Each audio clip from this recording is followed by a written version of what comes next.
De manhã, de joelhos ela está, e a mansa voz que ela busca ouvir oferta tudo que sua alma pode dar, e a diferença em sua vida buscar. Viver, a fé precisa ter o importante se fazer entender.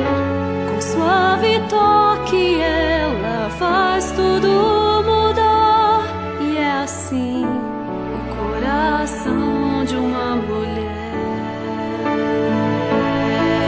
Ela tem visão tão firme, um farol na escuridão, que ensina e defende a verdade. E tudo que ela toca tem os traços de sua luz. Ela é fiel ao seu papel.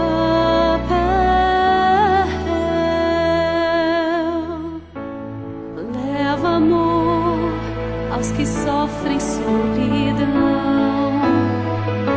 A cada dia um novo desafio. Suas mãos tão ternas sabem como alguém curar, e é assim o coração de uma mulher.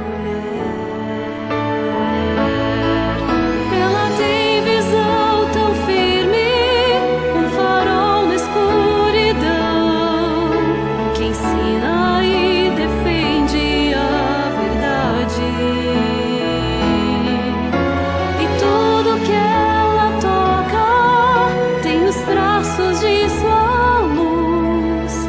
Ela é fiel ao seu papel.